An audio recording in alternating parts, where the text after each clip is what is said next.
네가 흙으로 돌아갈 때까지 얼굴에 땀을 흘려야 먹을 것이로되 먹을 것을 먹으리니 내가 그것에서 취함을 입었습니다. 너는 흙이니 흙으로 돌아갈 것이니라 하시니라. 아멘. 사순절은 올해는 지난 수요일 2월 14일부터 이미 사순절은 시작이 되어졌습니다. 이 사순절은 부활절을 준비하고 부활의 예수를 다시 만날 것을 기대하면서 40일 동안 금식하기도 하고 또한 회개하면서 하나님 앞에, 주님 앞에, 성령님 앞에 내 마음을 간절함을 내어놓고 그 주님의 뒤를, 고난의 길을 그리고 부활의 길을, 그 길을 뒤따르는, 어찌 보면 예수님이 이 땅에 오신 성탄도 너무나도 우리에게 중요하지만 나를 위해 십자가에서 죽고 다시 사신 이 부활이 우리 기독교에 있어서는 다른 것과 바꿀 수 없는, 무엇보다 이 부활이 있기에 우리 기독교는 다른 종교와 차별을 가지는 겁니다. 기독교는 말 그대로 예수 그리스도를 믿고 따르며 하나님만을 항망하며 오늘도 내 삶에 너무나도 놀라운 하나님의 그 위대하신 역사를 그리스도인인 내가 삶을 통해서 보여주는 것이 바로 기독교인 거죠. 내가 바라고 내가 원하는 것이 아니라 하나님의 뜻이 예수 그리스도를 통해서 온 세상에 그 구원의 사역을, 구원의 일을 이루셨던 것처럼 나를 통해서 하나님이 일하실 수 있는, 나를 통해 하나님이 역사하실 수 있는 삶을 살아내는 것, 그것이 바로 기독교의 사명이요 기독교의 본 모습인 겁니다. 그 기독교를 오늘도 우리가 믿음으로 예수 그리스도의 뒤를 따르는 우리의 삶에 반드시 나타내고 드러내야 될 표징이 되어야 한다는 것이죠. 자, 오늘 본문의 말씀을 한번 보시겠습니다. 죄의 수요일, 죄를 바르다라는 제목을 가지고 오늘 말씀을 한번 생각해 볼 터인데, 왜 죄의 수요일인가 라는 것을 우리가 먼저 한번 생각을 해보려고 합니다. 사순절의 시작은 항상 수요일부터입니다. 항상 수요일날 예배 드리면서 이 사순절을 시작을 하죠. 기독교의 전통에 의하면. 근데 이 죄의 수요일이라는 이 단어는 우리에게 참 그렇게 익숙하진 않습니다. 왜냐하면 가톨릭에서 유래가 되어진 말이기 때문에 그렇죠. 자, 저 밑에 있는 죄의 수요일이라는 말을 한번 보시죠. 죄의 수요일은 기독교에서 사순절의 시작, 즉 부활절의 준비를 알리는 교회력의 절기를 말합니다. 올해는 지난 14일 수요일부터 사순절이 시작됐습니다.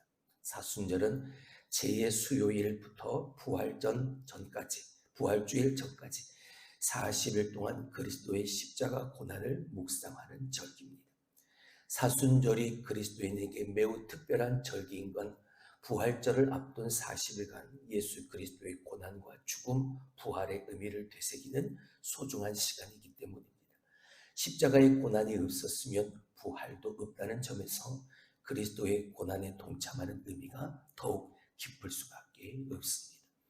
그런데 사순절은 성경에 기록되어 있지 않습니다. 325년 제1차 니케아 공회에서 정해진 후에 가톨릭에서 지켜온 절기나 개신교에선 고난주간과 부활절만큼 크게 비중을 두지 않는 게 사실입니다. 이 죄의 수요일이라는 이 용어 자체가 가톨릭에서부터 유래가 되어지다 보니까, 그리고 고난주간이나 아니면 부활절 같은 어떤 그 깊은 의미를 가지고 있는 그 절기보다는, 그 말보다는 조금 우리가 생각도 하지 않고 깊이 생각하지 않는 그런 말이 되어졌지요. 하지만 조금 이따가도 보겠지만 우리는 그 의식을 따르는 게 아니라 그것이 가지고 있는 의미를 생각해 보자는 겁니다. 왜 그들은 사순절을 시작하면서 죄를 몸에 덮었었을까? 왜 십자가를 이마에 그었을까? 왜 죄를 몸에 묻혔을까? 그 의식이 아니라 의미를 생각해 보자는 겁니다. 주님이 부활하신 주일까지 주일을 뺀 40일 동안 우리를 위해 대신 죽으신 예수 그리스도를 묵상하고 회개하고 자신을 돌아보는 기간입니다. 특히 사순절의 집례자는 오늘 우리가 읽었던 이 창세기 3장 19절의 말씀을 읽고 시작을 했지요.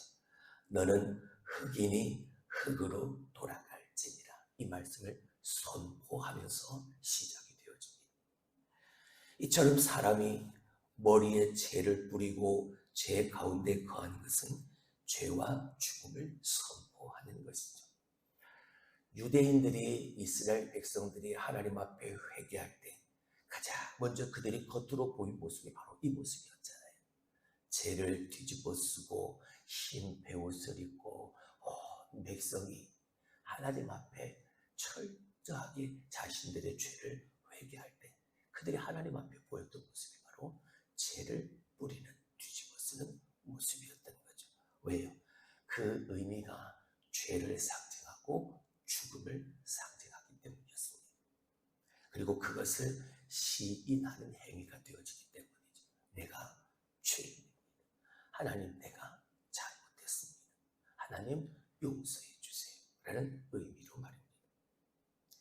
그러므로 죄는 인간의 죄로 인한 죽음을 상징하지만 또한 죄의 자복과 회개를 의미하는 것이기도 합니다. 특히 자신이 죄, 곧 먼지 같은 존재임을 생각할 때 그런 우리를 위해서 주님이 고난받으시고 십자가를 지시고 대속의 죽음으로 나아가셨다는 사실은 감격이요, 감동이요, 감사일 수밖에 없는 겁니다. 죄를 뒤집어 썼다라는 것은, 죄를 묻혔다는 건 내가 그 죄와 같은 존재라는 것을 말하는 거예요. 내일 살펴보겠지만 이 죄라는 단어, 이 흙이라는 단어가 바로 그 죄, 먼지, 이것을 포함하고 있는다. 다시 말하면 아담아, 너는 흙이니까, 흙으로 왔으니까 흙으로 돌아가라. 이 말은 너는 죄요, 너는 먼지에 불과해. 너는 거기로부터 시작이 되어졌으니까 너는 거기로 다시 돌아갈 거야. 무엇으로 말미암아요? 아담이 하와와 함께 하나님 앞에 죄를 짓고 난 이후에 말입니다. 그들은 하나님 앞에 죄를 짓고 난 이후에 하나님이 그 죄에 대한 대가를 물으셨죠. 그게 무엇이었습니까? 에덴 동산에서 쫓겨나고 남자 아담은 죽도록 일해야만 먹고 살 수 있고 여자 하와는 아이를 임신하고 또한 그것을 잉태하고 낳게 되어진 고통이 뒤따르는 삶을 살게 되어진, 무엇보다 그들의 연수가 정해진 거죠. 반드시 죽을 것이라고 말합니다. 죄를 짓기 이전의 상태는 하나님과 함께 영원히 하나님의 동산, 하나님의 집에서 사는 거였습니다. 근데 내가 죄를 지은 그 대가는 죽음이었습니다. 내가 죄니까, 내가 먼지고 내가 흙이니까 너는 그 흙으로 돌아갈 거예요. 하나님의 말씀이었죠. 반드시 죽을 수밖에 없는 존재가 바로 흙으로 창조된 바로 우리들의 모습입니다. 그래서 그 죄를 주님 앞에, 하나님 앞에 자복하고 회개하고 하나님의 용서하심을 덧입어서 다시 살아가는 그 의미를 가지고 있는 것이 바로 죄를 뿌리는 거였습니다. 자신이 내가 죄다, 내가 죄였다, 내가 먼지였다, 그걸 아는 것이 기독교의 신앙에서 가장 중요한, 왜요? 그걸 알면 교만할 수가 없습니다. 내가 죄에 불과하고 먼지에 불과하다는 사실을 알면 절대 하나님 앞에 교만할 수가 없습니다. 그 죄가 무엇으로부터 시작되어졌는지를 아니까 하나님 앞에 무릎을 꿇을 수밖에 없습니다. 그래서 중요한 겁니다. 그래서 이 재의 수요일은 단순한 회개나 고난에 동참하는 것의 의미를 넘어서서 새로운 시작을 의미하는, 우리가 주제로 오늘 이번 40일을 삼고 있는 것처럼 힘든 나는 가고, 죄된 나는 가고, 죄인 나는 가고, 예수로 다시 사는 사실, 다시 새롭게 시작할 수 있는 은혜를 날마다 하나님이 나를 도우시고 내게 은혜 베푸셔서 나를 살게 하지만, 특별히 기간을 정해놓고 무엇과도 바꿀 수 없는 예수 그리스도의 그 부활을 기다리고 기대하며 기리면서 우리가 그 모습을 다시 한번 기억하고 지켜가는 절기인 겁니다. 그런 점에서 이 사순절이라는 단어가 참 재미있습니다. 사순절은 영어로 렌트라고 합니다. 근데 이 단어는 두 가지의 단어가 합성되어진 단어죠. 봄이라는 단어와 길다라는 단어. 우리가 알고 있는 봄이라는 단어와 길다라는 단어와는 다르죠. 왜냐하면 고대 영어이기 때문에 그렇습니다. 그래서 이 봄이라는 단어와 길다라는 단어가 합쳐져서 이런 뜻을 가지고 있죠. 죄의 세월로부터 긴 겨울을 끝내고 죄를 뿌리고 회개함으로 봄을 연다는 겁니다. 겨울이 지나면 봄이 오듯이 그 봄을 기다리는 마음을 가지고 죄를 뿌리고 회개하고 하나님 앞에 통회하고 자복하고, 그 죄를 자복하고 그 죄 때문에 끝나는 것이 아니라 다시 예수님이 사셨던 것처럼 다시 우리 가운데 그 고통의 차가운 겨울은 지나가고 따뜻한 봄이 열어진다는 것, 찾아온다는 것.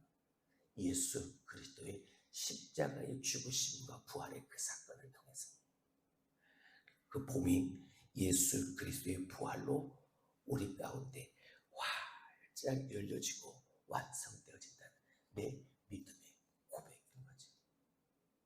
그게 사순절 멘트가 가지고 있는 단어의 의미인 겁니다. 이걸 너무나도 정확하게 알고 있던 본헤퍼 목사님이 독일 나치군에 의해서 사형을 당하게 되어질 때 이렇게 마지막 유언을 합니다. 이것이 마지막입니다. 그러나 나에게 있어서는 삶의 시작입니다. 부활을 믿으니까요. 예수 그리스도의 부활을, 그리고 오늘 내가 이 세상을 살아가면서 이 세상에서의 나의 삶의 그 마지막 순간은 예수 그리스도와 더불어 다시 사는 새로운 삶의 시작인 걸 이 본헤퍼 목사님은 분명히 알고 계셨습니다. 많은 사람들이 이 세상이 전부인 것처럼 삽니다. 그래서 이 세상에서 어떻게 하면 더 잘 살까? 어떻게 하면 더 잘 먹을까? 어떻게 하면 더 잘 입을까? 이게 염려와 걱정과 근심의 대상이 되어지죠. 하지만 예수 그리스도를 믿고 예수님의 그 뒤를, 예수님과 같은 길을 걸어가는 그리스도인들의 우리에게는 그것이 목적이 아닙니다. 이 세상에서 잘 먹고 잘 살고 잘 입으려면 여러분 이 새벽에 여기에 나와 있어서는 안 되죠. 돈 벌러 가야죠. 뭐라도 더 벌어야 내가 더 잘 먹고 잘 살고 잘 입잖아요. 근데 우리는 저 세상에 돈 벌러 뭐 하러 나가는 게 아니라 이 새벽 첫 시간부터 하나님 앞에 나와 예배하는 이유가 뭔가요? 하나님이 기뻐하시기 때문인 거죠. 나의 첫 시간을 하나님 앞에 드리고 하나님 앞에 기도하고 하나님의 음성을 듣고 하나님의 말씀을 따라 내 삶에 살아내려는 그 거룩한 몸부림의 나를 하나님이 보고 계시다는 사실을 알기 때문인 거죠. 이 세상에서의 끝이 완전한 끝이 아니라 내 코끝에 숨이 멎는 그 순간 이 세상에서는 마지막이지만 새로운 내 삶은 저 하늘 하나님과 함께 천국에서의 삶은 시작되어진다. 할렐루야. 그러니까 이 세상의 영광을 위해 사는 게 아니라 하나님의 영광을 위해 사는 거야. 너희는 먼저 그의 나라와 그의 의를 구하라. 이 목적이 바로 거기 있는 거야.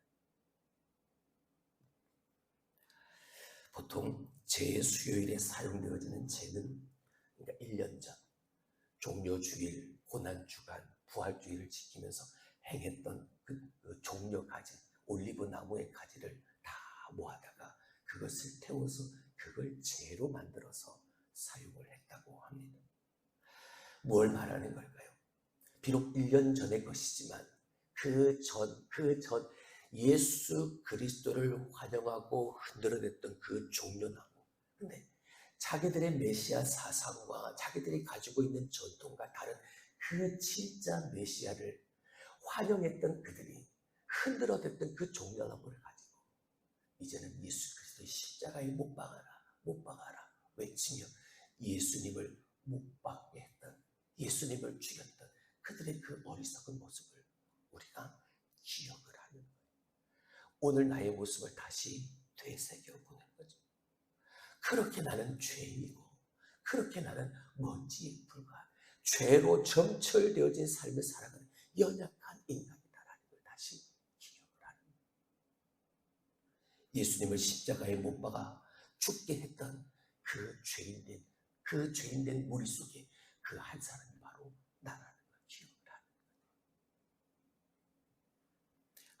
아무리 열심히 살아도 나는 하나님 앞에 제 먼지에 불과하다는 걸 내 머릿속에 다시 기억을 하는 거예요. 그런 우리가 예수 그리스도를 믿음으로 그 그리스도 안에서 새로운 피조물이 되어졌다는 사실, 그걸 기억을 하는 거예요. 그런즉 누구든지 그리스도 안에 있으면 새로운 피조물이라. 이전 것은 지나갔으니 새 것이 되었도다. 할렐루야. 이걸 기억을 하는 거예요. 누구로 말미암아? 예수님으로 말미암아. 예수 그리스도의 그 십자가의 대속적 사건을 통해 그 십자가 앞에 내가 믿음으로 나와, 그래, 나는 죄인이야. 나는 죄에 불과하고 먼지에 불과한 존재이지. 하나님, 그런 나를 용서해 주소서. 여러분, 이 사순절은 회개의 시간인 겁니다. 이 사순절은 주님 앞에 다시 나의 정결함과 거룩함을 회복하는 시간인 겁니다. 우리는 그들처럼 죄를 뒤집어 쓰고 그 죄를 이마에 이렇게 십자가 모양으로 긋는 그런 의식보다 내가 죄인, 내가 먼지에 불과한 존재다라는 걸 결코 잊어서는 안 되는, 다시 한번 기억하는 그런 소중한 시간이 되어야 하는 것이죠. 언제나 우리의 죄됨을 기억하며 겸비함으로 하나님의 자녀가 되게 하신 그리스도 예수를 깊이 생각하는 것, 그것이 중요한 절기인 겁니다. 여러분, 의식적으로 우리가 죄를 우리의 몸에 뿌리지는 않습니다. 하지만 그 죄를 뿌리고 그려놓으면서 무엇을 생각했는지는 우리에게도 동일하게 소중한 의미가 되어집니다. 내가 죄인임을 예수 그리스도의 십자가에 못 박아라 외쳤던 내가 바로 그 죄인 중에 한 사람이라는 사실을 우리는 잊어서는 안 되는 것입니다. 그 모습을 가지고 예수님 앞으로 나오는 겁니다. 죄된 내 모습을 가지고 주님 앞에 나오는 거죠. 그러면 주님은 그 죄를 변형시켜 주십니다. 바꾸어 주시죠. 그게 내일 우리가 살펴볼 말씀입니다. 기도합니다.